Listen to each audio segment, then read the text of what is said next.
Vamos receber aqui o deputado federal Carlos Zaratini, do PT de São Paulo. Muito bem-vindo, Zaratini, tudo bem? Tudo bom. Bom dia a todos vocês, Dri, Renato, Felipe. Um abraço. Legal. Bom dia, Zaratini. Bom dia. Olha só, queria começar com o destaque de hoje, que é o julgamento da cassação do Sérgio Moro. Qual que é a sua expectativa, Zaratini? Você acha que o Sérgio Moro vai ser cassado ou absolvido, como no TRE do Paraná hoje? Olha, eu, sinceramente, aqui, não é para desanimar, não, mas eu acho que não vai, não. Eu acho que tem todo um movimento que foi feito por parte dele, por parte do Rodrigo Pacheco, no sentido de evitar essa cassação. Né? E me parece, assim, um sentimento, não tem nenhuma base de dado para falar, mas eu acho que isso vai acabar não acontecendo. Né? E, enfim, vai ficar aí o Sérgio Moro mais 6 anos aí no Senado, 6 anos e meio. Você acha que faz sentido esse acordão com o Moraes? Eu não acho assim que seja um acordão, né? Mas eu acho que tem pressões políticas, né? São movimentos políticos. A Suprema Corte, como gostam de falar, o Supremo Tribunal Federal, é uma corte política, cada vez mais politizada, cada vez mais participando da política, tomando posições que definem questões importantes para o país, às vezes até atropelando o Congresso Nacional, né? E isso, evidentemente, coloca também pressões do outro lado, pressões do mundo político contra a corte, no sentido de equilibrar esse jogo, né? E, evidentemente, que o presidente do Senado tem uma importância, tem peso. É o Senado que vota a aprovação das indicações para a Suprema Corte e pode votar o impeachment de juízes da Suprema Corte também. Você acha que esse é a moeda de troca? É isso que está... Como eu disse, não acho que teve ou que tem alguma negociação assim, toma lá, dá cá, mas é um jogo de pressões, né, Renato? Então, sabe, tem uma pressão para defender tanto o Moro como aquele outro senador de Santa Catarina, Seif, né?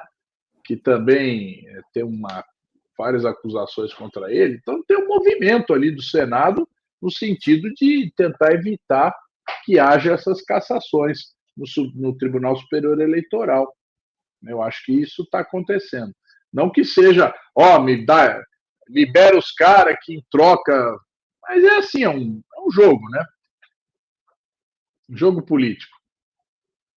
Muito bem. E Zaratini, qual é a tua impressão sobre a atuação do governo na crise do Rio Grande do Sul? O governo federal. O governo está fazendo tudo o que é possível fazer, Renato. Tudo que é possível fazer. Recursos, agora, num primeiro momento, para o socorro às vítimas das enchentes, né? Porque a primeira coisa que tem que ser feita é tirar o pessoal da água, abrigar, alimentar e tentar instalar de alguma forma possível, né? As pessoas de uma certa qualidade.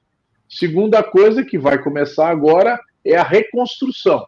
Nós precisamos reconstruir o Rio Grande do Sul, seja as casas que foram destruídas, seja as empresas que foram destruídas e a infraestrutura, as estradas, aeroportos, ferrovias, né? Ruas, avenidas. Então, precisa ter uma reconstrução. Eu acho que a gente ainda está na fase 1 aí, que é a fase da guarida, da apoio, da solidariedade ao povo que sofreu as consequências das enchentes. E a segunda fase que nós vamos ter que diminuir o impacto social e econômico desse desastre ambiental. Então, é buscar solucionar essas questões: moradia, infraestrutura e infraestrutura econômica. Zaratini, eu queria falar um pouco sobre a percepção da população gaúcha sobre a atuação do governo federal. Eu ontem estava na CNN debatendo com um ex-deputado de direita e ele começou o discurso dele dizendo assim: olha, a nomeação do Pimenta é uma nomeação eleitoreira. O governo federal nem está atuando como deveria. Aí, antes de eu falar, corta, porque a CNN interrompeu a programação para uma coletiva do Pimenta, que ele estava com o ministro da Educação, com o ministro da Integração, com diversos ministros, ministro dos Portos e Aeroportos, anunciando uma série de ações, inclusive o auxílio de R$ 5.100. Corta para mim e eu falo, olha, eu nem preciso comentar porque está aqui a atuação do ministro Pimenta. E aí corta para ele dizendo, mas isso tem um problema de comunicação gigantesco, eles nem conseguem se falar, a população não percebe isso.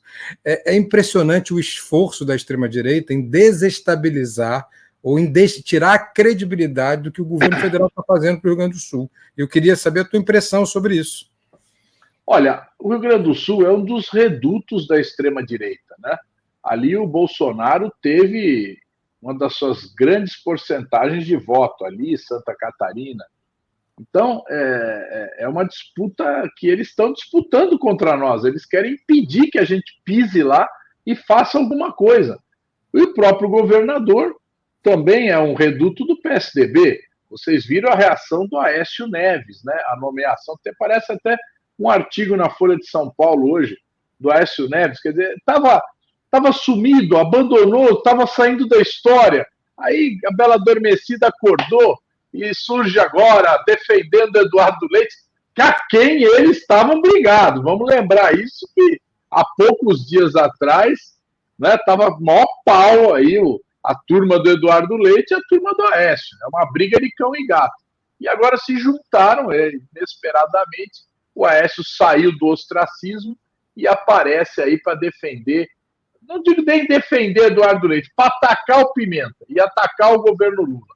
Né? Então, eles estão fazendo aí um jogo que é para tentar evitar que o governo federal faça o que tem que fazer, né? Que é levar auxílio às vítimas e apoio à reconstrução. Não, né? E assim, o argumento dele é que o Lula nomeou um político para ir para lá. Ele queria que ele nomeasse quem, né? O Eduardo Bolsonaro para ir para o Rio Grande do Sul. Não, queria que colocasse quem, né? O Luiz Felipe Dávila. Acho que eles queriam que nomeasse um cara da direita, né, para cuidar disso. Ou que não... Era para nomear o Onyx Lorenzoni, que a gente errou. Eles não queriam nomear ninguém, certo? Porque eles não querem que o governo federal vá lá. Então, eles, na verdade, para eles, dane-se o povo, dane-se o Rio Grande do Sul. O importante é derrotar o governo federal. Então, para eles, é assim, o ideal era não pisar ninguém lá, certo? E, inclusive, a Marinha, o Exército e a Aeronáutica, porque agora eles estão atacando também as Forças Armadas, a quem eles consideram agora como são uns vacilões, os caras que não entraram no golpe. Né? Então, para eles também são traidores da causa, né? Muito bem. Zaratini, como é que estão os debates aí para a sucessão? Sei que ainda é cedo, mas é maio, né? Para a sucessão do Arthur Lira. Há movimentos aí nos bastidores que já começam a ser explorados por alguns jornalistas, como, por exemplo, a possível saída do Tarcísio do Republicanos, por conta do pastor está se aproximando da base do governo Lula e está querendo levar os republicanos para a base, mais para a base do Lula do que já está, né? Porque tem ministro de Estado e tudo. E com isso o Marcos Pereira poderia ser o candidato do governo. Como é que você tem visto essas especulações? Você que é uma pessoa que não conhece muito bem o Congresso, eu sei que você está há pouco tempo aí, há uns 20 anos. 18. Não, olha, nós estamos numa fase muito embrionária ainda, né? Ainda num momento em que está todo mundo conversando, e é almoço, é jantar, encontra aqui, encontra ali, todo mundo conversa, mas é um jogo ainda que ninguém toma decisão nenhuma de quem vai apoiar. E eu acho que ninguém vai tomar decisão antes de terminar as eleições municipais, né? Porque agora todo mundo está focado de verdade é nas eleições municipais. Então, vamos dizer assim, isso aí vai ficar girando aí, os jornalistas aqui em Brasília ficam meio nervosos porque não tem notícia, né? Mas eu diria que teve uma notícia ontem que foi importante, que foi o fato do Bolsonaro dizer que não apoia o Marcos Pereira de jeito nenhum.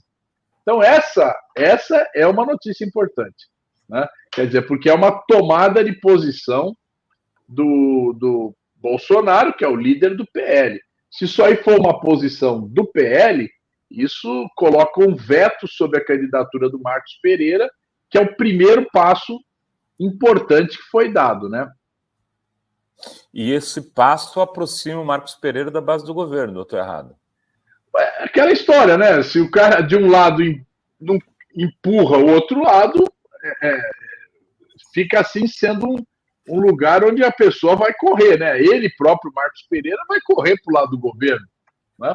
Então, isso já é um movimento. Então, vamos ver como é que esse movimento se desenvolve, outros movimentos. Mas, como eu disse, eu acho que pouca coisa vai acontecer até as eleições. O inimigo do meu amigo é meu amigo. Isso. Mais ou menos isso.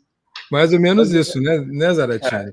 Na verdade, aqui, eu acho que, no fim das contas, a eleição aqui na Câmara não vai se dar de situação versus oposição. Não vai ser esse desenho. E eu acho que é um erro esse tipo de construção para o governo do presidente Lula e para a oposição também, porque se ela perder, ela fica absolutamente isolada. Então, a construção que eu acho que quem quiser disputar para ganhar tem que fazer é uma construção ampla, né? Uma construção que envolva partidos o mais amplamente possível. Essa construção que seja uma base de que, evidentemente, que o PT e a base do governo só vão entrar nela se também tiver garantias de que as pautas do governo vão tramitar aqui na Câmara, que não vai ter objeções, que não vai haver crises artificiais. O governo sabe que não tem uma maioria para eleger um presidente. Seria o ideal. Mas, então, tem que participar dessa construção, né, para ter um presidente, uma mesa que seja, vamos dizer assim, que toque para frente os projetos do governo, que não crie obstáculos, que não crie problemas, entendeu? E que faça a coisa se desenvolver. Porque é muito importante que, lógico, o governo pode perder uma votação, ganhar, mas o importante é que a coisa caminhe, que os projetos caminhem, certo? Até agora, nós temos tido sucesso, poderíamos estar mais adiantados, na minha opinião, mas nós temos tido sucesso porque os projetos vêm sendo aprovados. É lógico que com modificações, mas não dá nem para pensar que num Congresso de centro-direita, ou melhor dizendo, de direita, a gente vai ter a facilidade de aprovar projetos do governo. Não é simples, não. E, Zaratini, agora a pauta do Congresso deu uma parada por conta da tragédia no Rio Grande do Sul. Eu queria que você falasse quais são os próximos projetos importantes para o governo para serem aprovados aí no próximo período. Olha, tem esse problema da chamada desoneração, né, que chamam os 17 setores, inclusive o setor de comunicação, né, que é uma redução na contribuição previdenciária das empresas, né? É um recurso que deixa de ser arrecadado pelo governo e o governo precisa desse recurso, né? E até hoje não se demonstrou que essa chamada desoneração representou maior contratação de funcionários. Eu tive outro dia no estado de São Paulo, aquele prédio lá marrom, na Marginal, viu, Renato? Você trabalhou lá, não? Não cheguei a trabalhar, não. Tive lá algumas vezes, mas não trabalhei no Estadão. Você deve ter ido lá quando tinha jornalista lá, né? Aquilo era lotado de jornalista. Era absolutamente vazio o prédio. Vazio. É um elefante branco, né? Não tem mais jornalista. Então, cadê os empregos do setor de informação, né? Então, esse é um assunto que vai entrar e tem que entrar, temos que votar a regulamentação da reforma tributária. que é complexa, certo? É um projeto enorme e tem muitos setores fazendo lobby para tentar sair fora das tributações ou pagar alíquotas menores. Então, esse vai ser uma grande discussão aqui, que eu acho que vai até o final do mês aliás, até a metade de junho, que depois começa realmente a campanha eleitoral. E tem o problema dos vetos, né? Nós ainda temos um veto importante a votar, 2 vetos importantes. Um que é um veto lá da época do Bolsonaro, que é a Lei de Segurança Nacional, que ele vetou 5 artigos. Então, é um veto de 2021, que ainda está aqui uma alma penada aqui circulando pelo Congresso, e tem o veto da saidinha, né? Que é um veto importante do presidente Lula naquele projeto que proíbe as saidinhas.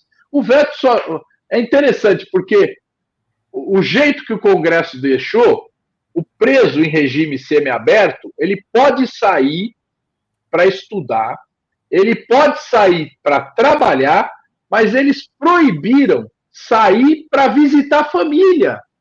Então, você, aqueles caras que defendem a família não querem deixar o preso visitar a família.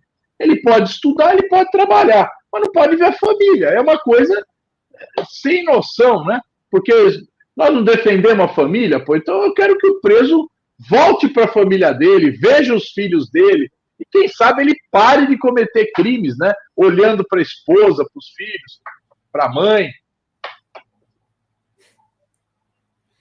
Não é isso que eles querem, deputado. É sempre um proselitismo penal, porque isso serve aos vídeos de YouTube, isso serve aos canais de Instagram.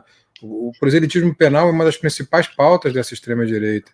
E isso é que é duro de aguentar. Eu não sei, na verdade, é como deputados experientes como você aguentam esses filhotes da internet que só vão para plenário para produzir vídeos. Repare, a gente tem a presidência da Comissão de Educação, uma das mais importantes do país, se não a mais importante, talvez só perdendo para a Comissão de Constituição e Justiça, um youtuber de 20 e poucos anos que não entende nada de educação.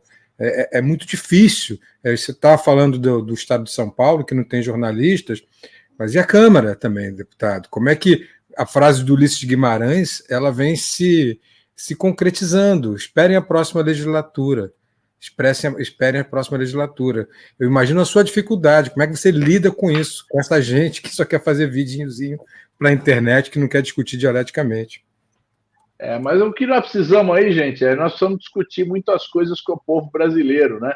Porque, ao fim e ao cabo, quem elege é o povo brasileiro, né? E aqui nós precisamos, então, sair um pouco da nossa bolha, né? E discutir com as pessoas fora, com aquelas que pensam não exatamente como a gente, mas que podem ser ganhos para as nossas ideias. Então, nós precisamos desenvolver melhor a nossa comunicação. Não estou falando só do governo, a do governo é importantíssima, mas todos os canais do campo da esquerda, eles precisam dialogar mais com a população brasileira e até compreender. E a gente precisa estudar e compreender por que o povo dá tanta atenção a essas fake news, a essas coisas conservadoras, a essas ideias totalmente fora do contexto, né, da modernidade, essas coisas retrógradas. Então, nós precisamos compreender melhor, né, da onde vem essa situação. E olha, é uma situação também, não é só do Brasil. A gente viu a Argentina agora, deu a vitória para o Milei, né, estamos vendo em outros países da Europa, na Itália, né, a Meloni, que ganhou a eleição lá, né, então, é uma situação que a gente tem que ficar de olho. Nos Estados Unidos, né, onde o Biden não está tendo vida fácil, não, e pode voltar o Trump. Aliás, uma coisa interessante, vocês devem estar acompanhando, hoje saiu uma notícia nos jornais, na Folha, que um órgão desses de observação internacional, que observa e vamos dizer, pontua quanto cada país tem de nota na liberdade de imprensa, o Brasil subiu fortemente, né? Quer dizer, segundo a avaliação dessa ONG, a liberdade de imprensa no Brasil com o governo Lula melhorou muito, né? Então, é o contrário do que dizem os bolsonaristas. Eles dizem que o governo está acabando com a liberdade no Brasil. né? Está impondo uma ditadura. E essa entidade, que eu não conhecia, mas divulgou agora... 19 que fez a organização. O Brasil está no mesmo patamar dos Estados Unidos, né? Está no mesmo patamar da Europa, dos países que são considerados com liberdade de imprensa. Se bem que eu acho que a perseguição ao Assange, ao Julian Assange, é uma demonstração de perseguição a jornalistas que ofende a liberdade de imprensa. Então, os Estados Unidos, que persegue ele, agora exige a extradição dele lá da Inglaterra, e ele fez o quê? Ele divulgou informações que ele teve acesso, né? Informações que chegaram à mão dele, que ele divulgou, inclusive a espionagem que foi feita contra Dilma Rousseff, né? E contra a Petrobras. Então, a liberdade de imprensa no Brasil está melhorando, ao contrário do que diz a extrema-direita. Nós precisamos divulgar isso também. Põe por terra, né, essas ações deles, né? Só para eu abrir aqui a matéria, eu tinha lido também, o Brasil passou da posição 87 para 35, saiu de restrito para aberto, um avanço de 26 pontos, segundo aqui a escala. Ou seja, né, tipo, olha a diferença, né? As categorias são aberto, menos restrito, altamente restrito ou em crise. Então, a gente estava no restrito sob o governo Bolsonaro e passou para aberto. E é uma ONG que não tem nada a ver com a esquerda, né? Eu nunca nem tinha ouvido falar. Não sei se vocês ouviram, mas eu, pelo menos, não tinha ouvido falar. Artigo 19 não é de esquerda, não, mas também não é de direita, de extrema-direita, né? A gente, deputado, trata desse assunto aqui, eu diria dia sim, dia não. Esse que o senhor mencionou sobre a qualidade da comunicação, como que a gente pode melhorar a comunicação para falar com esses setores cuja cognição foi sequestrada por parte da extrema-direita, pelo bolsonarismo. Eu mesmo tenho um quadro aqui que se chama Tomando os Memes de Produção, em que a gente faz memes criados pelo setor progressista. Mas ainda assim, a gente percebe, esse é o nosso tema diário, que há uma dificuldade do setor progressista, porque a gente foi criado na dialética, né, materialista, na discussão racional, e o que está em disputa aí é controle do imaginário. E o controle do imaginário requer uma linguagem muito própria. Aqui na universidade mesmo, a gente faz essa pesquisa monitorando grupos de WhatsApp de extrema-direita e grupos de controle, e a gente percebe como que essa manipulação da linguagem é muito bem feita na extrema-direita e como que os setores progressistas têm dificuldade em reagir. Como é que o senhor trata disso aí no seu gabinete? Como é que a sua comunicação trata essa linguagem e essa comunicação das redes sociais? A gente se esforça aqui, né, Felipe, para entender um pouco como o povo brasileiro pensa, né? E para isso a gente tem que ouvir também, né? E a gente ouve muita gente, a gente fala, conversa muito com os evangélicos, né? A gente conversa com os católicos, a gente conversa com o povo mais pobre, né? E tenta com aqueles que pensam diferente. A gente tem que construir uma linguagem com base nisso, né? Para a gente entender aquilo que fala. Então, nós vamos ter um período eleitoral agora. Como conversar assim com a população? Como é que nós vamos tratar desses problemas que estão aí, por exemplo, questão da segurança pública, né? Que nós vivemos uma grande insegurança nas periferias, né? E, tradicionalmente, a esquerda meio que não quer se encostar muito nesse problema. Nós precisamos tratar disso. Nós estamos procurando o nosso candidato de São Paulo, Boulos, no sentido de que ele construa um programa de segurança para a periferia de São Paulo. Entendeu? Ele vai ter que ter isso. Se não tiver um programa de segurança, ele não dialoga com pessoas, com mulheres que, quando saem de manhã para trabalhar às 5 horas da manhã, são assaltadas. Então, precisa ter um programa de segurança. Nós precisamos ter, já que a polícia militar não cumpre seu papel, nós vamos ter que ter uma guarda municipal, que já tem, né? Nós vamos ter que ter uma guarda municipal com capacidade também de proteger a população. Então, nós precisamos ter uma voz no campo da esquerda que também trate desse tema. Estou falando de um dos temas, né? O outro tema grave é a questão da saúde. Você vai em qualquer posto de saúde, UBS, aí na cidade de São Paulo, está lotada. lotada. Eu visitei mais de 20 nesses últimos dias e todas absolutamente lotadas, né? As pessoas estão, por conta da dengue, da chikungunya, não sei mais o que, gripe e não sei o que, tem muita gente e o sistema de saúde não está dando conta. Precisamos falar com o povo sobre isso, né? É a realidade que está batendo na porta. Muito bem, Zaratini, eu queria te agradecer, já estamos aqui com... Tem só uma pergunta para o Zaratini, da Aniele Figueiredo. Deputado, como está a questão dos estivadores de todo o Brasil na Câmara? Sabemos que há um lobby grande para acabar com esses sindicatos. Tem essa informação, Zaratini? Olha, esse é um assunto que vem há muitos anos, né? Porque quando foi feita a reforma portuária, a nova lei dos portos, que já não é nova, já está antiga, essa lei ela criou o porto, vamos dizer, estatal, né? E os portos e os novos portos. Então, aquele porto antigo, onde o estivador trabalhava, o sistema de contratação é via sindicato, né? E nos outros portos, nos portos que foram criados com carteira de trabalho, tal, com contratação, é direto. Então, o sindicato deixa de ser um intermediário na contratação.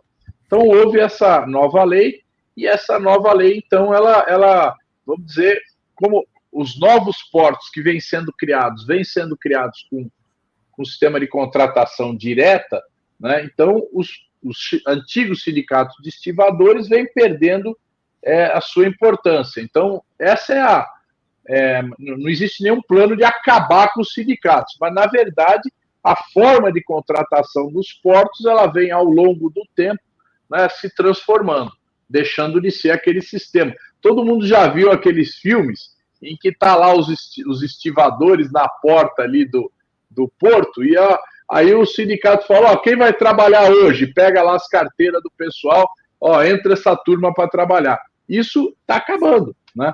Isso está se extinguindo. Lógico que não é também feito mais desse jeito que era lá no meados do século XX, já é outro jeito também. Meados não, até anos 2000 aqui em Santos era assim, Zaratini, final dos anos 90, então, o cara lá com... mas hoje os sindicatos estivadores têm outro rodízio, tem uma forma lá de trabalho mais justa, né? Vamos dizer assim. Muito bem, muito obrigado, Zaratini. Já estamos aqui.